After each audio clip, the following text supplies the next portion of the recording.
Co-chairs Johnson and Warren, members of the committee, other legislators, legislative staff, guests, and members of the public, good morning.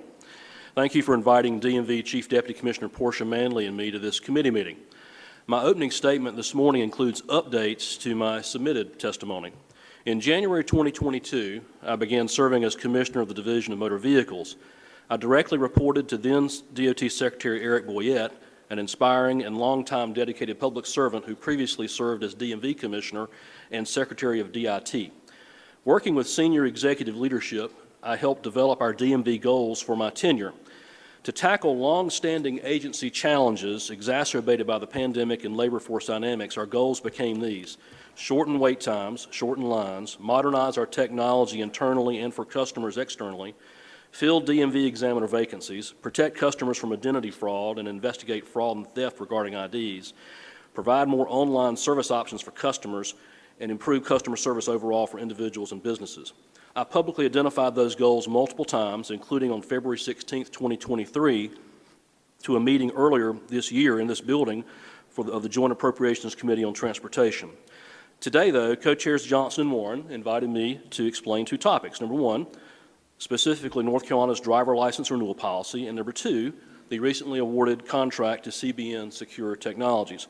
Joining me in providing comments today is DMV Chief Deputy Commissioner Manley, a long-serving DMV leader with decades of institutional knowledge.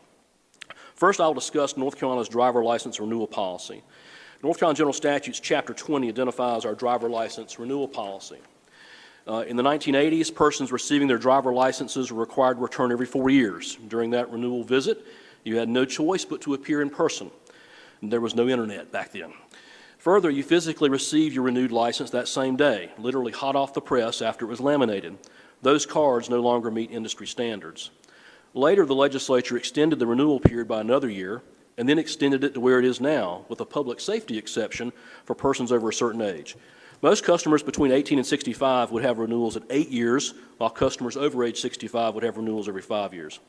Further, instead of each driver license office printing laminated licenses for and handing them to the customers before they left the DMV as they once did, North Carolina moved to a central issuance system. In other words, after getting one's license or renewal, the customer receives a paper temporary driving certificate, TDC, and awaits receipt of the official plastic credential via the U.S. mail from the credential vendor. With the development of the internet and the ability to pay renewal fees online, eligible DMV customers were able to renew their licenses online through our web portal, now myncdmv.gov. Because of federal and state laws, customers seeking a renewal had to alternate each visit between in-person and online. Federal law states that the customer image cannot be older than 16 years. What that means for customers is this very point. In most circumstances, a DMV customer only has to physically be in a DMV driver license office once every 16 years if they use the renewal online. And if someone's over 65 years old, then they only physically have to appear in an office once every 10 years if they renew online.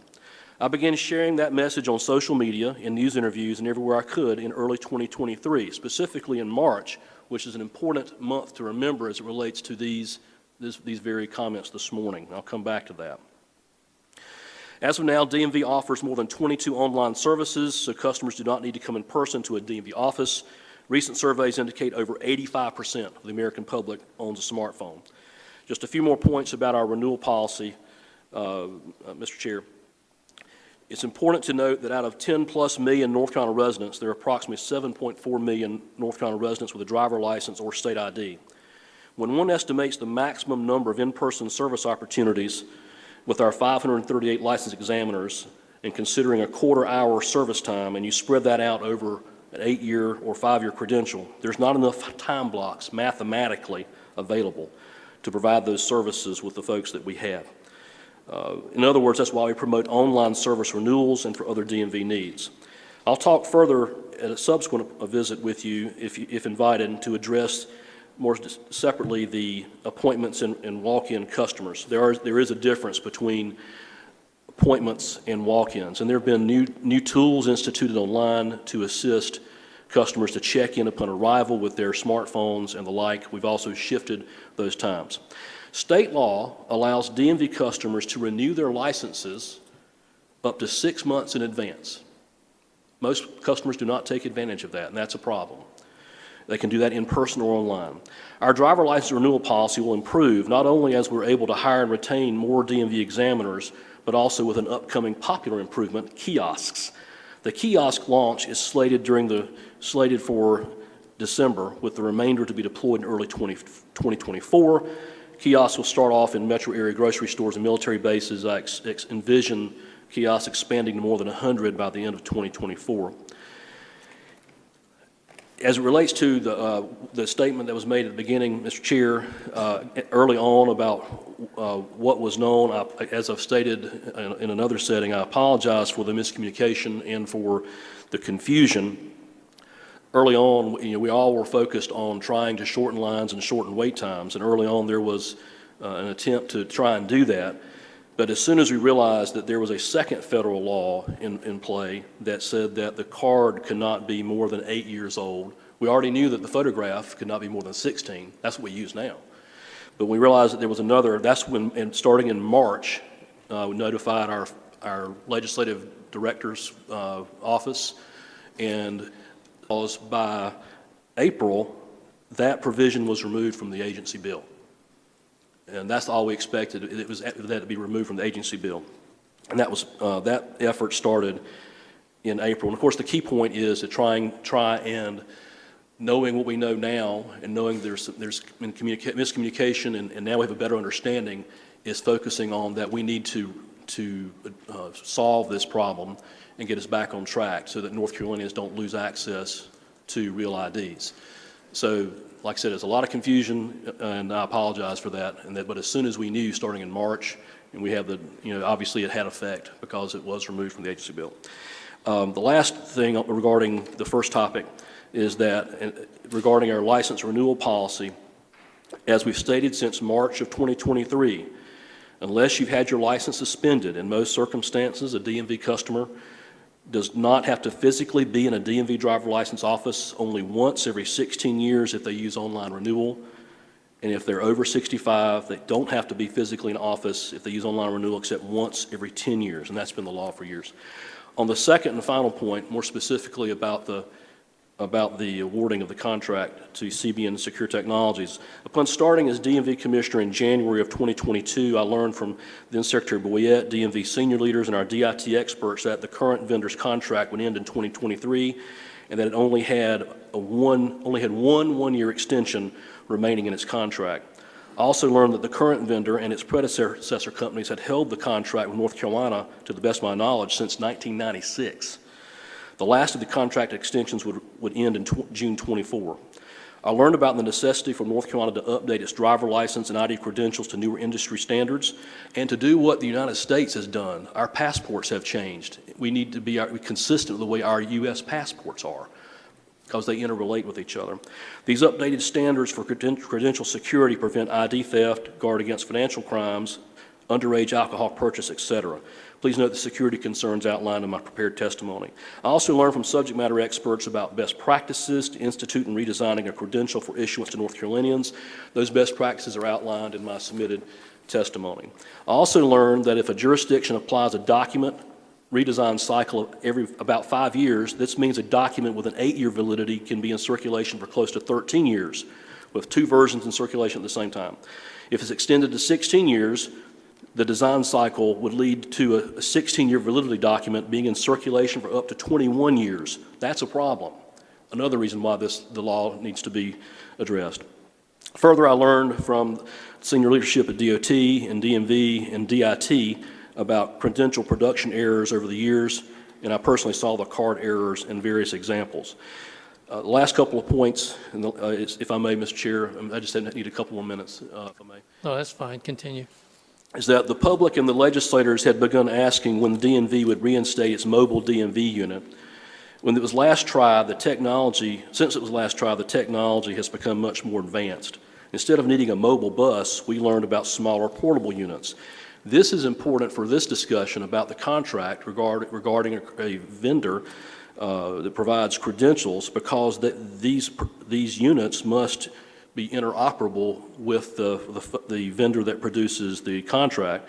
We decided the credential issuance replacement project needed to include a dual goal of obtaining portable units for deployment across the state. A couple other items that I learned that are of relevance to this presentation this morning. I learned that credentials and portable units from a vendor necessarily rely upon and interface with DMV IT systems. More pointedly, I learned from IT professionals that one cannot even have a modern secure credential without IT. Modernizing our credential to get years ahead of counterfeiters necessarily requires involvement of DMV IT systems. We've planned to also develop a new system overall for DMV. And during the February 2023 meeting of the Joint Appropriations Committee on Transportation, I shared in a presentation, this is a copy of it, how DMV decided to best modernize our systems collectively instead of piecemeal, and described it as turning a ship. Soon after joining DMV, Mr. Chair, I learned that the 2021 North Carolina General Assembly ratified House Bill 650 into Session Law 134 because the regular RFP procurement process had failed to meet the state's DMV modernization needs, particularly in realizing that the standard process was taking years without success, a vital concern we heard from legislators given the multiple DMV systems that are outdated.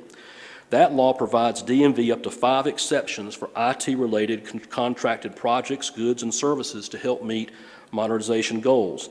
DMV targeted several key projects where that law would help, eventually including the largest of our modernization efforts, including a systems upgrade. We call these special modernization projects the DMV-5. Consulting with various internal subject matter experts, then DOT Secretary Boyette, DIT Transportation, DMV, and legal experts, and myself, we determined early that the credential issuance replacement would be best addressed by that new law. As stated before, you cannot have credential issuance without interfacing with DMV IT and its intertwined security requirements. Also noteworthy, members of the committee, among the PowerPoint slides presented by me to the Joint Appropriations Subcommittee on Transportation meeting on February 16, 2023, was a slide where we specifically indicated the DMV-5 projects, and on that list was the driver license credential issuance replacement. Each member of the committee and the committee staff received a copy of the presentation. It was also shown on the PowerPoint, as you know, and after the discussion led by our DIT subject matter expert, I do not recall receiving any questions in opposition to using that process, and do not recall receiving any additional requests for further information. DIT also attended that meeting. And that's why I want to reference that, the importance of February of this year and March of this year. Following the 2021 law on information and belief, DMV followed the procedures aligned with DOT's procurement policy, with the exception of issuing the actual RFP for the reasons stated previously. We used an RFQ. Another reason is that there was a relatively small pool of eligible applicants for this type of good and service.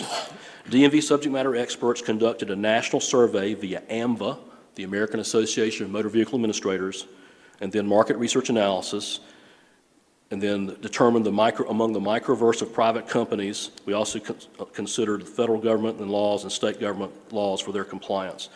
The search resulted in a list narrowed down by subject matter experts, eventually down to 3 companies. All 3 are global companies, including our present vendor.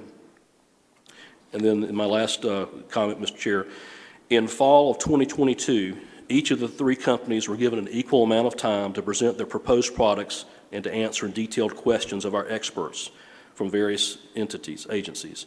To the best of my recollection, they each were allotted 1 whole day in addition to what they had previously submitted. They presented at different locations on different days here in Raleigh. This was a year ago. DMV, DOT, and DIT subject matter experts and legal experts attended and asked questions. I've already referenced the RFQ that was submitted. After considering the presentations, their answers to questions, and DMV's firsthand knowledge of their respective facilities and the multitude of factors sought by the subject matter experts, both DMV agency and customer needs, the challenges the agency had faced in recent years with credential errors, the costs DMV and the state's taxpayers were bearing for those defects, and the desire to seek improvements, including adoption of the best and most secure cards using the top industry standards to date, including doing what half of the states in the country are already doing and what the United States government is already doing. And 4, to help onboard the portable units DMV needs for its customers across the state, all of which intersect with our IT modernization efforts, DMV ultimately selected CBN Secure Technologies. That global company produces American credentials just across our state line in Danville, Virginia, and its portable units are the size of carry-on airline luggage and can be easily introduced into North Carolina in the time frame that North Carolina needs. No one person made the decision. The decision relied upon the 2021 law, which was, again, discussed at the meetings earlier this year. It's also based upon recommendations of subject matter experts. It tracked DOT procurement and the RFP process and followed the direction, approval, and blessing of then Secretary Boyette and our legal team. Thank you for the extra time, Mr. Chair. I believe it was important to address these points. Thank you, sir.